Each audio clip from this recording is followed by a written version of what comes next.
Oi pessoal, tudo bem com vocês? Aqui é a Lê e no vídeo de hoje a gente vai falar sobre todas as histórias que eu li no mês de abril.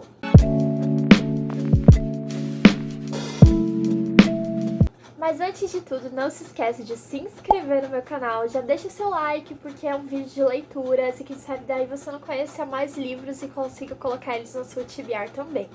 Então vamos lá.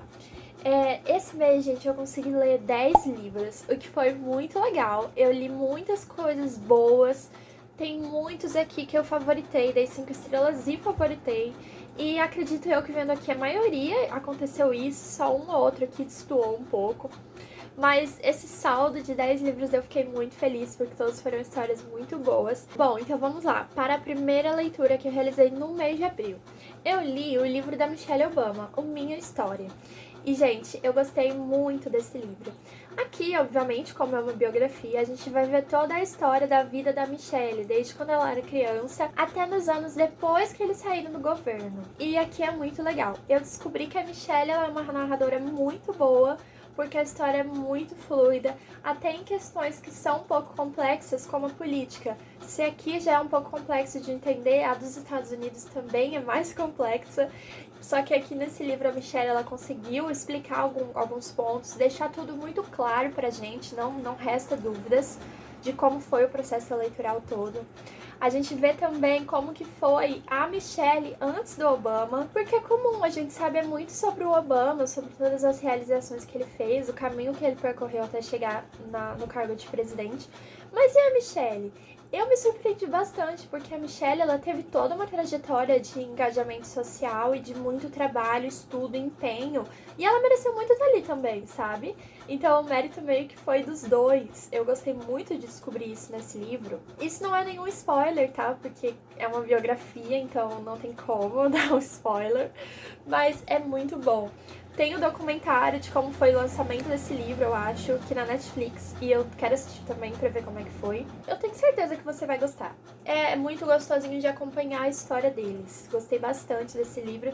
E já quero ler o do Obama também. Agora vamos começar a tristeza, o sofrimento. Porque eu estou falando de Capitães da Areia. Capitães da Areia é um romance que denuncia a vida de meninos moradores de rua. Então a gente vai ver aí o contexto do abandono, da carência e também a gente vê como que a sociedade encara e trata essa questão. Então é muito triste você ver toda a vida de abandono que essas crianças têm e têm como normal. E é muito pior quando você percebe com a narrativa do Jorge Amado, desde o primeiro capítulo, que são as cartas, a introdução do livro, você vê que a sociedade ela não quer olhar para o problema, não quer se responsabilizar e também não quer prevenir, porque nem sequer tem esse primeiro olhar para o problema. Então fica um ciclo infinito de abandono e de marginalidade com essas crianças. Conforme a narrativa vai avançando e a gente vai conhecendo o grupo Capitães da Areia, as crianças, você vai vendo por que a sociedade decide não olhar para esses problemas. Porque é uma realidade difícil, sim. É uma realidade muito dolorida de se ver. Aqui, nessa realidade que eles vivem, tem coisas muito horríveis da gente ver que tá acontecendo. Então você tem carência, tanto física quanto emocional.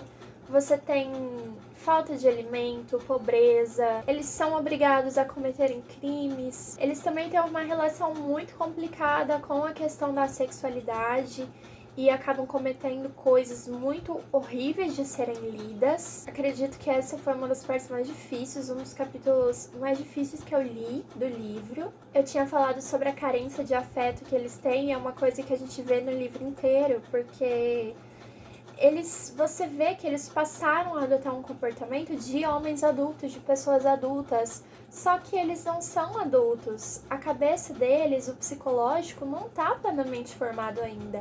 Então, claramente, eles vão ter sentimentos e percepções todas do ponto de vista infantil. E aqui o que uma criança precisa é se sentir acolhida, se sentir amada, que é justamente o que eles não têm. E por isso que a falta disso é muito importante. É tão grave quanto a falta de coisas físicas como alimentação e moradia. Você vê tanto que eles necessitam dessa criação de vínculos que eles criam um vínculo muito forte com o grupo. Eles são muito unidos, sempre pensam no bem um dos outros.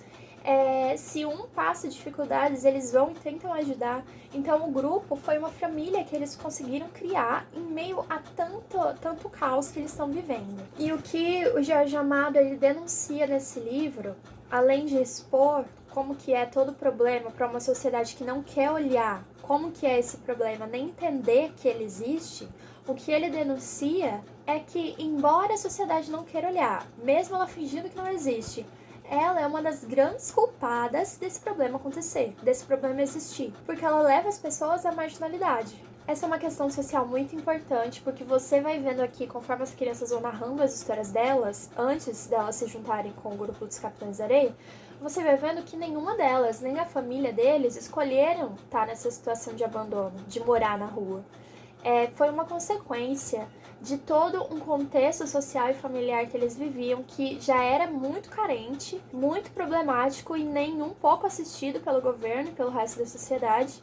Então eles já eram abandonados antes. Aqui só concretizou de fato o que a sociedade já estava empurrando eles há muito tempo. Isso é uma coisa tão importante e leva tantas pessoas a se conscientizar de como a sociedade age, que quando ele foi lançado lá em 1937, mais de 800 exemplares desse livro foram queimados. Por quê? Porque o governo alegou que era uma propaganda comunista, tinha intenções subversivas, justamente porque denunciava a realidade. E ao fazer essa denúncia, você terminava de ler o livro e ainda termina, se você ler agora, com o sentimento de por que isso acontece ainda?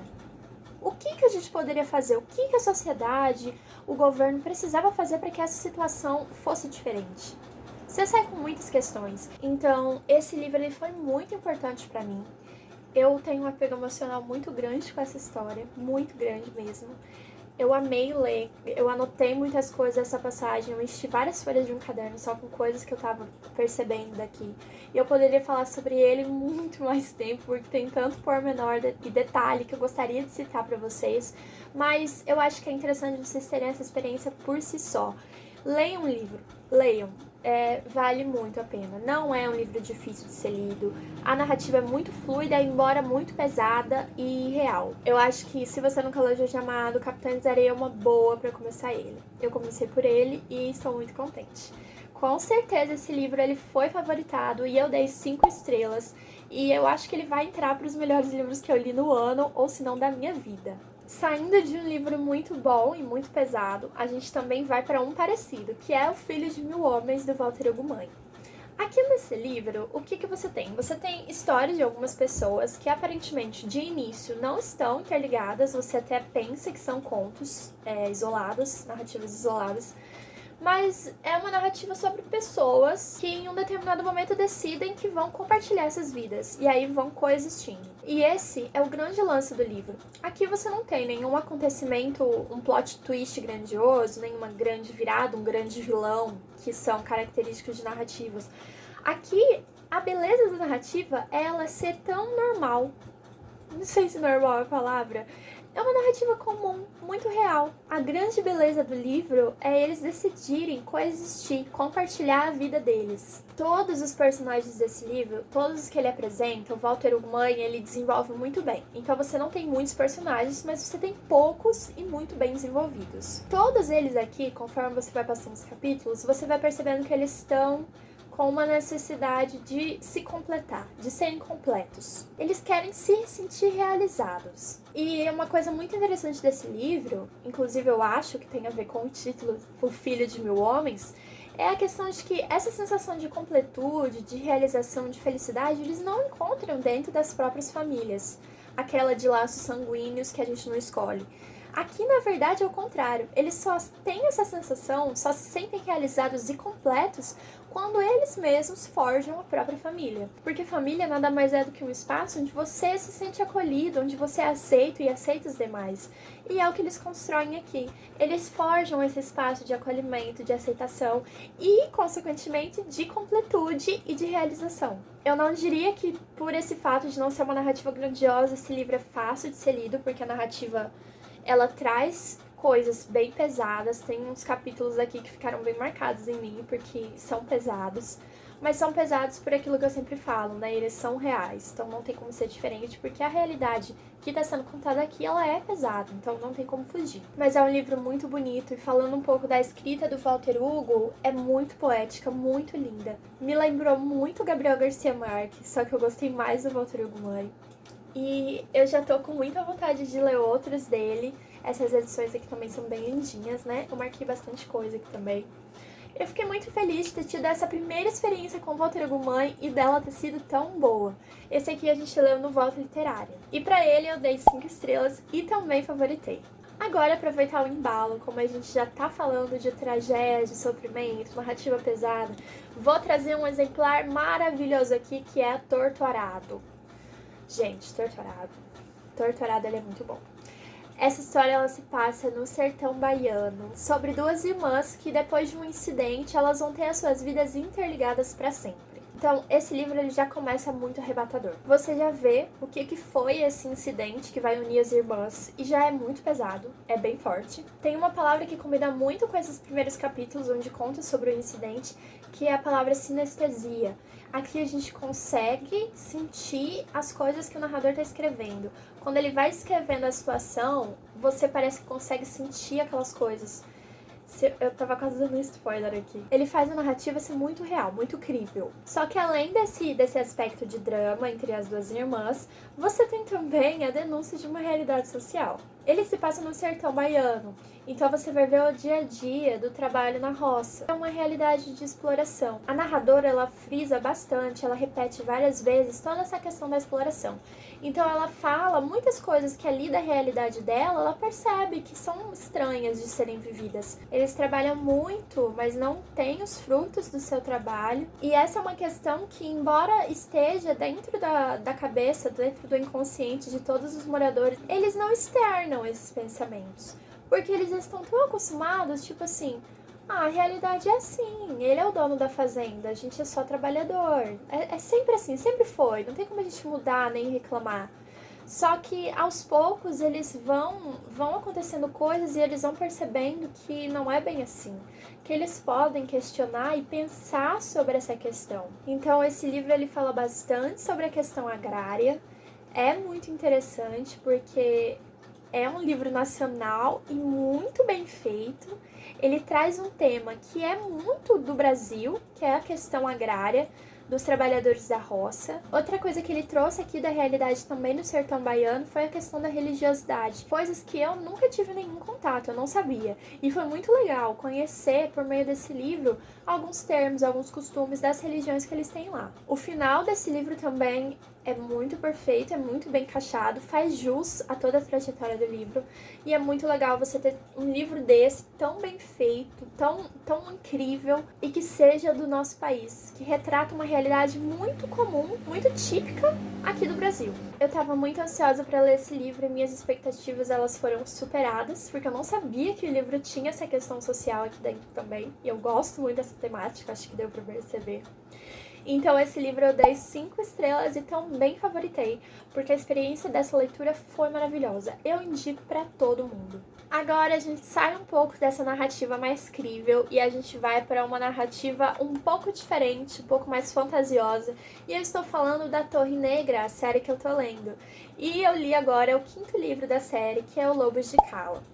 Então, como que eu vou falar pra vocês sem dar spoiler? Bom, o King, ele já explicou pra gente em todos os livros anteriores toda a questão de K. O que seria o K? Seria uma espécie de destino. Coisas que precisam acontecer e que você não tem como mudar. Como se fosse o destino mesmo. E esse livro, ele parece que é a personificação desse conceito. Aqui você tem os personagens passando por um acontecimento que não tinha como eles não passarem. Era necessário porque era o K. E que acontecimento é esse? Bom, os personagens, eles acabam parando numa cidade lá do mundo médio, que é Calabrian, Sturgis, alguma coisa assim. E ali eles precisam ficar um tempo, porque o povo vai pedir a ajuda deles para resolver um problema muito difícil. A cada 23 anos... lobos, eles não sabem explicar se são pessoas, se são lobos, se são homens, o que são essas coisas, mas eles chamam de lobos. A cada 23 anos esses lobos vêm e roubam crianças, normalmente gêmeos, que tem lá nessa cidade, tem muito gêmeo. E esse acontecimento é muito legal. Eu gostei muito desse livro, muito, muito, muito mesmo, porque aqui a amizade deles, dos personagens, é um ponto que eu sempre falo da Torre Negra. A amizade deles é muito bonita de se ver, é muito legal ver como eles são unidos e como eles precisam estar unidos e sabem disso. O enredo também foi perfeitinho. Como eu falei pra vocês, eles estão numa situação que eles precisam passar, eles precisam enfrentar isso, não tem como fugir. E ao mesmo tempo eles estão com uma outra situação que eles também precisam resolver, só que ali entre eles, entre o grupo deles. E o final desse livro eu acho que pra mim foi um dos melhores finais, porque aconteceu uma coisa que você para e fica: e agora? Como que você vai consertar isso? E ainda, além desse gancho do acontecimento que precisa ser resolvido, ele traz um outro gancho que deixa você muito curiosa para saber o que vai acontecer ali no próximo livro. Como eu tinha falado num outro vídeo, aqui um personagem de Salem aparece, que é o Padre Callahan. E é muito legal essa aparição dele na história da Torre Negra. É muito legal, gente, muito legal. Eu acho que é um dos melhores que eu li, eu acho que o segundo melhor. O melhor pra mim é o segundo livro. E agora, em segundo lugar, está o quinto livro. Estou bem ansiosa para ler o sexto livro, que é A Canção de Susana. E, gente, agora eu tô indo pro penúltimo livro. Vocês têm noção? Vocês têm noção que eu estou quase acabando a saga da Torre Negra? Porque eu não tenho. Enfim, obrigada, King, por fazer uma coisa tão preciosa quanto essa. Tá bem, agora vamos voltar pra desgraçamento mental, porque eu estou falando de Herdeiras do Mar. Se não é o livro mais pesado dessa lista, eu acho que ele tá entre os mais pesados. Porque, gente, aqui você tem um livro que ele foge totalmente da sua zona de conforto, eu tenho certeza. Bom, quando a gente pensa em Segunda Guerra Mundial, o que a gente mais lembra são os campos de concentração, o Holocausto, a Alemanha, o nazismo. Só que esse livro, ele denuncia pra gente, ele dá visibilidade para uma outra questão muito horrível que também aconteceu na Segunda Guerra Mundial e a gente, pelo menos a gente aqui do Ocidente, não tem noção da dimensão que foi isso, ou então nem sabia que aconteceu, que era o meu caso.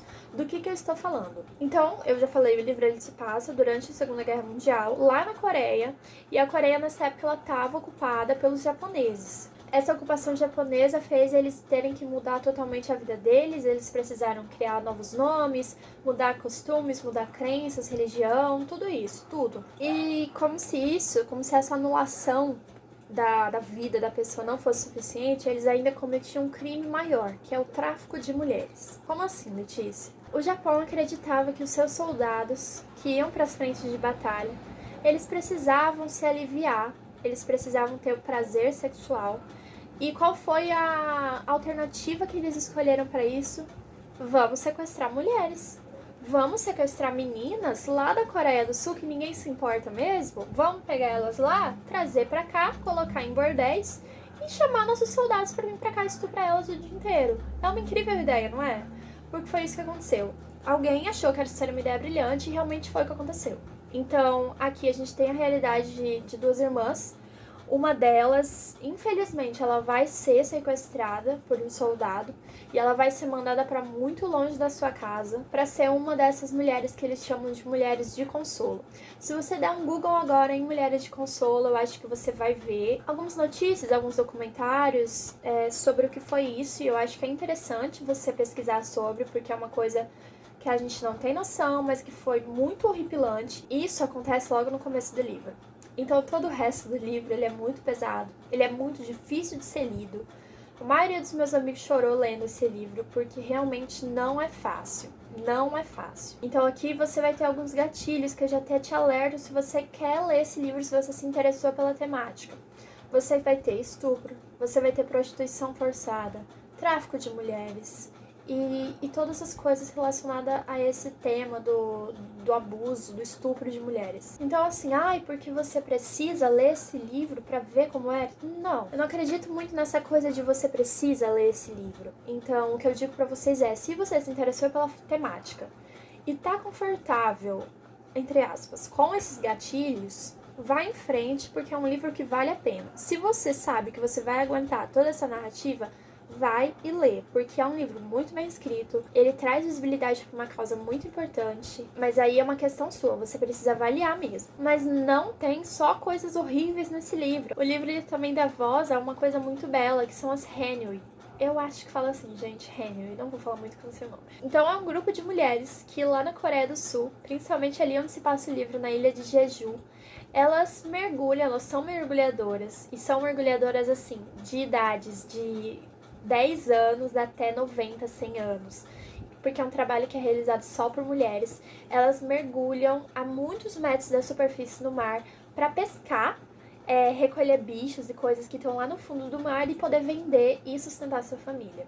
É um lugar que, como eu falei, só mulheres trabalham nisso, então é um lugar muito bonito, um lugar de fala para elas, um lugar onde elas são importantes e tem um pouco de autonomia, mesmo ali dentro dos limites. Ainda é uma sociedade patriarcal, mas mesmo assim elas têm pelo menos um lugarzinho onde elas podem chamar de delas, que é o mar. Por isso também o nome do livro, né, Herdeiras do Mar, faz um pouco de sentido, minha cabeça só se tocou agora. Enfim, é isso. Não é um livro fácil, mas é um livro muito bem feito, muito bem escrito e inovador. Acho que a pessoa que escreveu teve muita coragem em expor todos esses acontecimentos, e é por isso que eu dei 5 estrelas e favoritei esse livro. Sim, favoritei.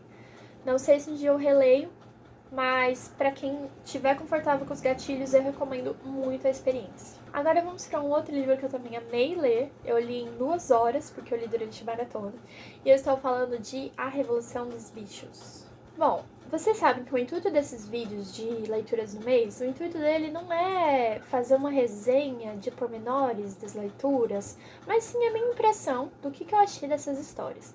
E aqui em A Revolução dos Bichos, eu lembrei muito do Paulo Freire. Por que eu lembrei do Paulo Freire numa fábula? Porque o Paulo Freire, ele fala muito sobre a relação entre o opressor e o oprimido. Que quando a libertação não acontece, quando não tem a conscientização, o oprimido, na primeira oportunidade, ele vai virar o opressor. E é isso que esse livro mostra. Porque aqui você tem animais de uma fazenda que eles se revoltam e decidem que agora eles vão viver por si só, sem a exploração dos humanos. E é um ponto muito interessante, porque começa com uma revolução muito organizada. Só que aí vai acontecendo as coisas vão evoluindo, e alguns animais aqui, eles vão começar a se sentir no direito de mudarem algumas coisas dessa revolução, mudarem a estrutura da sociedade que estava até então igualitária entre todos os animais, e eles vão construindo uma sociedade cada vez mais hierárquica, com eles no topo e todo o resto lá na base. E é por isso que eu lembro muito do Paulo Freire, porque antes eles eram oprimidos e hoje eles são opressores, e cada vez mais opressores. Então eu gosto muito dessa história. Eu não lembrava do final dela. Eu tinha fantasiado um final na minha cabeça e aqui eu vi que não tinha nada a ver com o que eu me lembrava. É muito interessante a forma com que esses animais, os porcos, eles vão tirando as liberdades dos outros animais aos poucos. Então eles combinam uma junção de propaganda, então eles propagam seus ideais e as coisas que eles querem que os animais pensem, eles propagam aquilo. Essa propaganda combinada com silenciamento, onde ninguém pode nem sequer pensar diferente, não pode opinar, ameaça e repressão.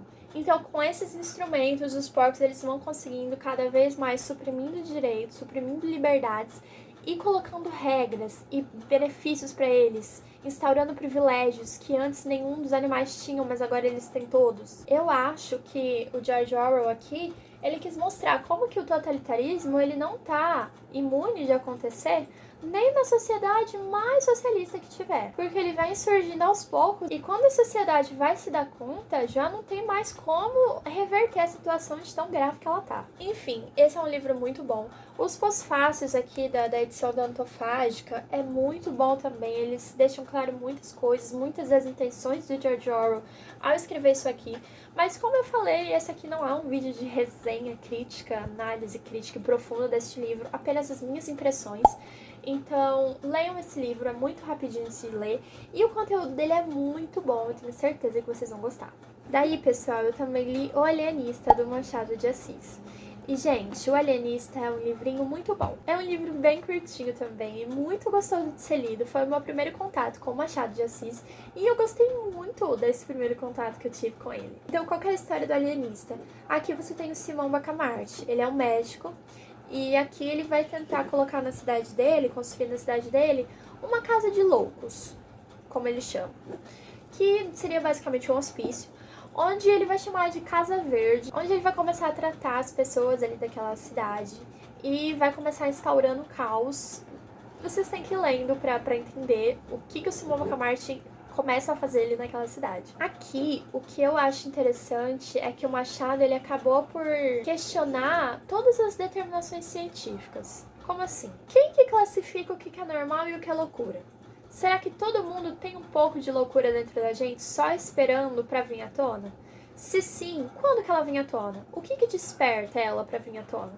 Muitas dessas questões, quem determina não é as próprias pessoas que as têm, mas sim a sociedade onde elas estão. Então, quem determina a loucura é a sociedade. Ela, com todas as suas instâncias, determina um padrão de comportamento, normas e regras sociais, e todo mundo que fuja, que tem um desvio desse padrão de comportamento, é colocado à margem, é marginalizado e é taxado como louco.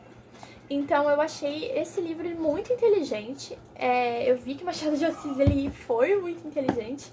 E eu estou muito ansiosa para conhecer mais coisas dele. No momento eu tô lendo Dom Casmurro e eu acho que também vai ser uma experiência grandiosa como foi essa. E eu também dei 5 estrelas para O Alienista porque eu gostei bastante. O Machado ele tem uma narrativa que o jeito de escrita é muito irônico. Você vai vendo que as coisas que ele vai falando é irônico e aí torna o livro um pouco engraçado. Eu gostei muito desse livro, como eu falei, 5 estrelas e convido você a ler também. Deixei por último nessa lista de lidos As Vantagens de Ser Invisível. Eu li ele na maratona. E, gente, esse livro ele meio que destoou um pouco, porque até então eu só tinha dado 5 estrelas pros livros, né? Sim, só dei 5 estrelas. Mas aqui isso não aconteceu. Por quê? Qual a história das Vantagens de Ser Invisível?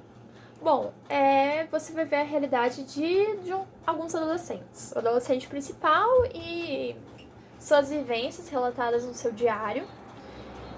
Ok, é uma premissa bem legal, eu gostei da experiência de ter lido o livro, mas assim, eu não acredito que seja um livro pra mim. Eu tentei sair da minha zona de conforto e ter lido um livro mais adolescente assim, só que não gostei tanto, gente. Eu não curti tanto essa experiência a ponto de querer repetir. Não faz muito o meu estilo, entende? Parece que o livro não conversou comigo. E eu acho que o livro ele precisa conversar com a pessoa que tá lendo. Porque aí o livro ele cumpre seu propósito, sabe? Cumpre seu propósito como literatura.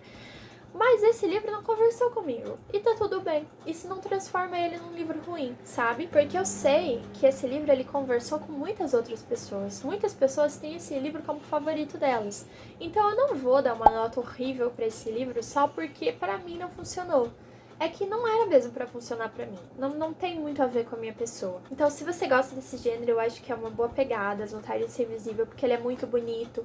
Tem questões que são muito importantes de serem tratadas aqui, como o suicídio, a sexualidade adolescente e muitos outros temas muito bons também. Convido você a ler se você ainda não leu. Mas, gente, é isso. Obrigada por ter assistido até aqui. Esse foi o saldo de leituras que eu li nesse mês.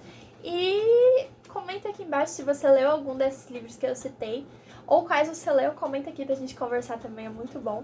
E é isso, gente, muito obrigada por ter assistido até aqui e até o próximo vídeo!